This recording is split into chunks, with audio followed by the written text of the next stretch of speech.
The three of them were sitting at their evening meal on the veranda, which projected shadow-like into the African night. From behind, the living room shed light onto the table, where their moving hands, the cutlery, the food showed dimly.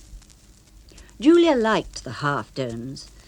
A lamp or candles would close them into a soft illuminated space, but obliterate the sky. Sometimes Tom said, "Romantic, that's what she is." And Kenneth would answer, "I like to see what I'm eating." And the critical look he gave her, which she met with eyes as critical as his, was part of the long dialogue between them. For Kenneth did not accept her. He resisted her. Tom accepted her, as he accepted everything. This particular evening, Kenneth said, "I must fetch my coat." Tom said, "Better tell the boys to move the table inside tomorrow. It's getting too cold to eat outside now, Julia." Kenneth, coming back, said briskly, "Winter, Julia, you'll have to face it." She smiled. "Well, tomorrow you'll be able to see what you're eating." There was a slight pause. Then Kenneth said, "I shan't be here. I'm going into town in the morning." Julia felt dismay.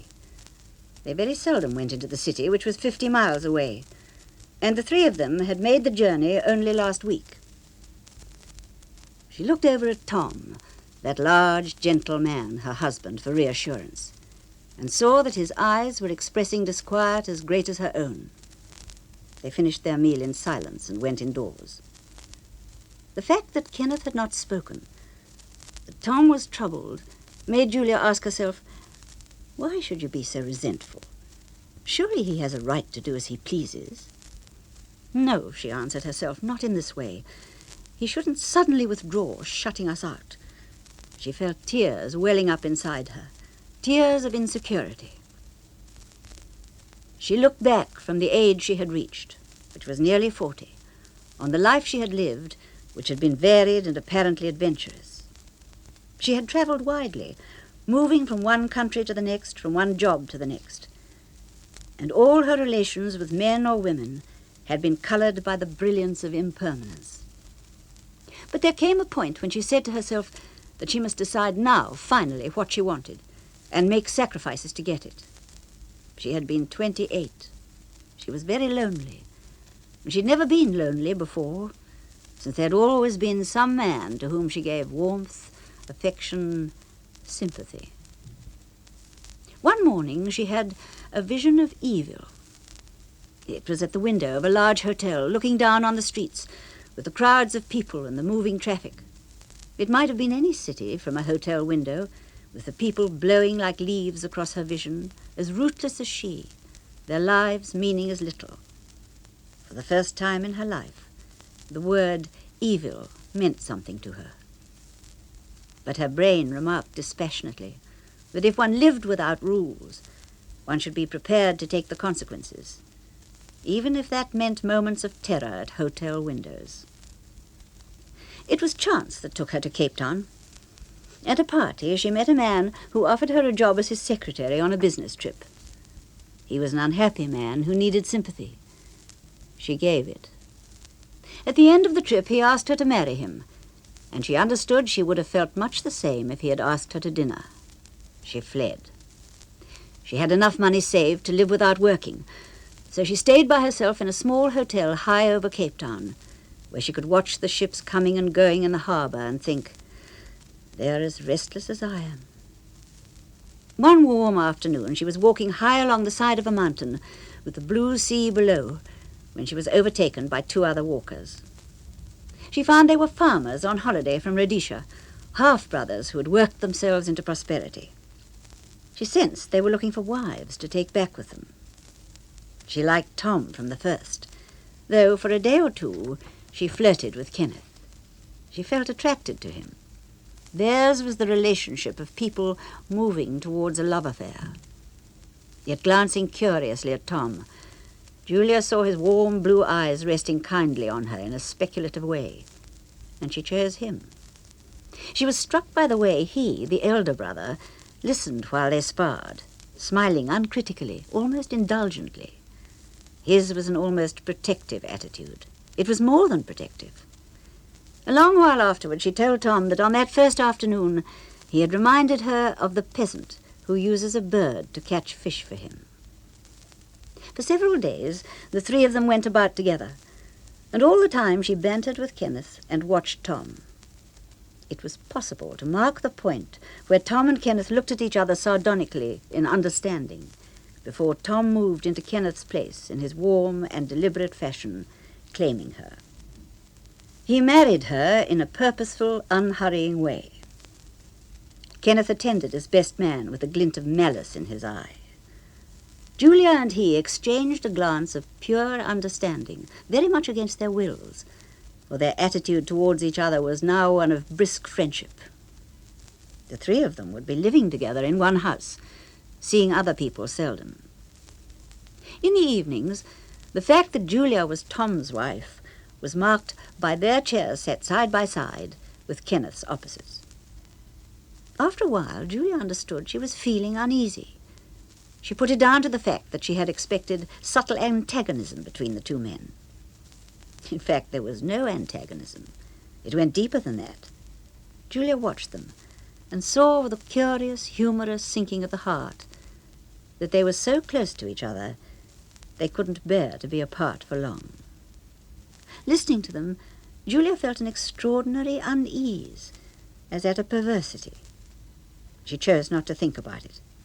She even learned to accept the knowledge that when Tom was busy and she walked with Kenneth or swam with Kenneth, it was not only with Tom's consent. More, he liked it, even needed it. Sometimes she felt as if he were urging her to be with his brother. She would say to Kenneth, "I don't understand this. I don't understand any of it. It flies in the face of nature." "So it does. You must take things as they come, my dear sister-in-law. The fact is, it was just about time Tom and I had a wife." He began laughing, not very pleasantly. When the war started, Tom volunteered before there was conscription. Julia watched with humorous sadness the scene between her two men, when it seemed that Tom felt impelled to apologize to Kenneth for taking advantage of him. Kenneth was unfit. The two brothers had come to Africa in the first place because of Kenneth's delicate lungs. "Lord," Kenneth exclaimed, "there's no need to sound so apologetic. You're welcome. I'm not a romantic. I don't like getting killed unless in a good cause." After Tom had gone, Julia missed him badly. Marrying had been a greater peace than she had imagined possible for her, and now she was unsupported and unwarmed, and she knew that marrying had, after all, cured her of nothing, and Kenneth was no help at all. "Well, it's all very well for us," she would say to him. "We sit here out of it all. Millions of people are suffering." "People like suffering," Kenneth would retort angrily. "Look at Tom. There he sits in the desert, bored as hell. He'll be talking about the best years of his life in 10 years' time." Julia could hear Tom's voice nostalgically recalling adventure only too clearly. But the fact was, Kenneth missed Tom. Julia would listen at night to pacing footsteps, up and down, the long stone passage of the house. In the circumstances, it was inevitable they should be lovers. From the moment Tom left, they both knew it. Yet she was exhausted by Kenneth. Their relationship was a complicated fencing game of mutual antagonism.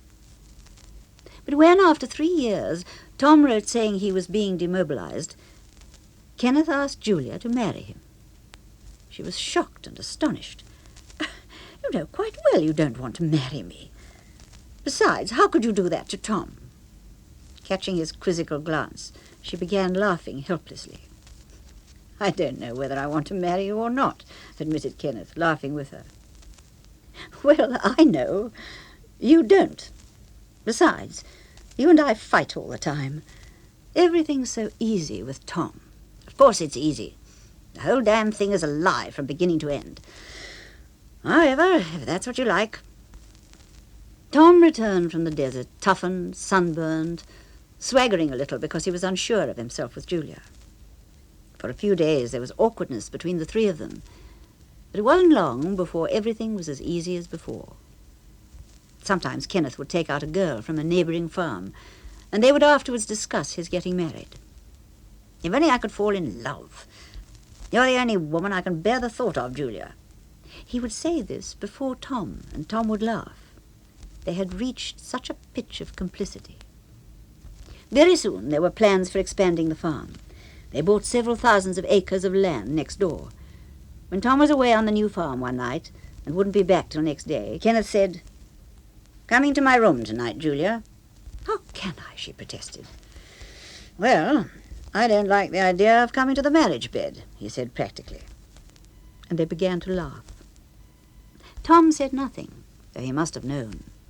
It seemed that in some perverse way the two men were brought even closer together for a time by sharing the same woman. It was Kenneth who pulled away in the end, not from Julia, from the situation.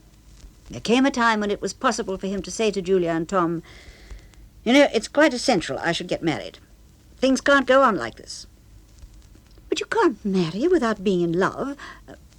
Julia checked herself. She realized that what she was protesting against was Kenneth going away from her. After a moment she remarked, "I suppose you're right. You really ought to get married." "I couldn't be married to you, Kenneth. You destroy me." The word sounded heightened and absurd. She hurried on. "I didn't know it was possible to be as happy as I've been with Tom." She reached over and took Tom's hand. "Ergo, I have to get married," said Kenneth. "I don't seem to be feeling what I ought to feel," said Tom. "That's what's wrong with the three of us," said Julia, and stopped, feeling she was on the edge of a dangerous thing. That conversation had taken place a month ago. Kenneth had not mentioned getting married since. But during that last trip to town, he had spent the day away from Tom and herself. And with whom? Tomorrow he was making the trip again. For the first time for years, since they had been together, it was not the three of them, close in understanding, but Tom and Julia, with Kenneth deliberately excluding himself.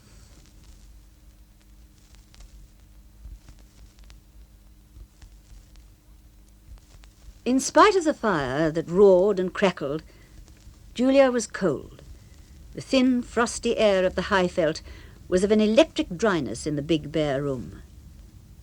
Suddenly Julia said, "It won't do, Kenneth. You can't behave like this." Kenneth said resentfully, "Oh, Lord, you're very much a woman after all, Julia. Must you make a scene?"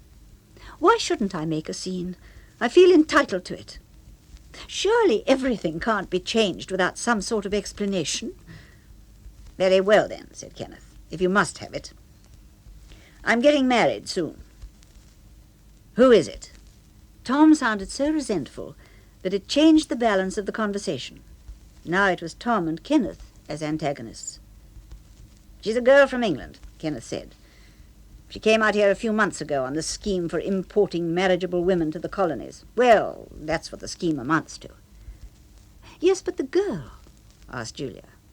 "Oh, she's fair, she's pretty, she seems capable, she wants to be married. What more do I want?" Soon after breakfast the next morning, Kenneth left for town. He was dressed smartly. Normally he didn't care how he looked. The three of them acknowledged his appearance with small, constricted smiles. "I might not be back tonight," he called, driving away without looking back. Tom and Julia watched the big car nose its way through the trees and turned to face each other. "Like to come down to the lands with me?" he asked. She accepted gratefully. Then she saw, and was thrown back onto herself by the knowledge of it, that he was asking her not for her comfort, but for his own. It was a windy, sunlit morning and very cold. Winter had taken possession of the veldt overnight. When she took his hand, he responded, but listlessly. She wanted him to claim her, heal her, make her whole, but he was uneasy and restless. And she said at last diffidently, "It ought to be me who is unhappy. Why should you mind so much?" "Don't you?" "Yes, of course." And she tried to find the words to say that if only he could take her gently into his own security, as he had years ago, things would be right for them. but security no longer existed in him. They couldn't help each other. That night Kenneth did not come back from town, and next day Tom went off by himself to the second farm. Kenneth telephoned in the middle of the morning. "Well?" she asked warily. "I'll be back sometime. I don't know when." "That means it's definite." "I think so. She's such a nice girl that things take a long time, don't you know?" Julia laughed. Quickly he added, "But she really is, you know, Julia. She's awfully nice." "Well, you must do as you think," she said cautiously. There was a long silence. Then she said, "Let me know when you're coming and I'll get your things ready. Goodbye." She took her large straw hat and went out into the garden. She passed through the lawns and flowers to the farm road. She walked for hours, and throughout the following day, returning to the house punctually for meals.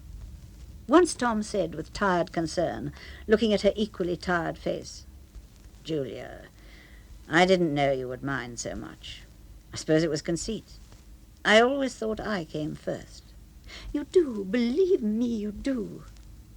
"We'll come right again," he promised her. But it was as though he listened to the sound of his own voice for assurance.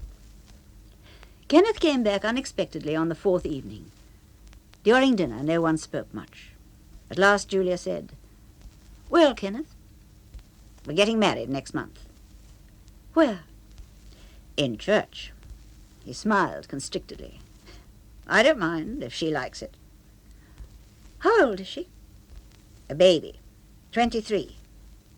This shocked Julia. "Kenneth, you can't do that." "Why not? I shall give the girl a thumping, expensive honeymoon in the most glossy and awful hotels in the subcontinent. She'll love it."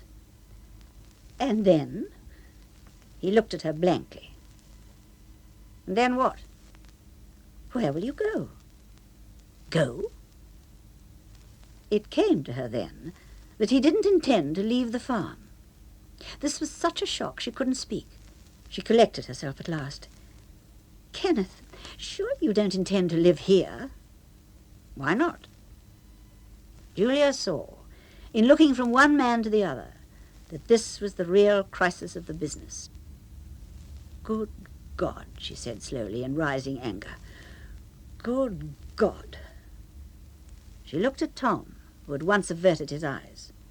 She saw that he was longing uneasily for her to make it possible for Kenneth to stay. She said, "Kenneth, you are marrying this girl because you intend to have a family. You don't care twopence for her, really. And you bring her here to me. Can't you see? She couldn't compete." "You flatter yourself," said Kenneth briskly. "Oh, I don't mean that. I mean we've been together for so long. There's nothing we don't know about each other. Have I got to say it?" Through all this, Tom looked from his wife to his half-brother with the air of one suddenly transported to a foreign country. He said stubbornly, "I don't see why you shouldn't adjust yourself, Julia. Well, after all, both Kenneth and I have had to adjust ourselves to—" "Quite," said Kenneth quickly, "quite." She turned on Kenneth furiously. "Why do you always cut the conversation short? Why shouldn't we talk about it?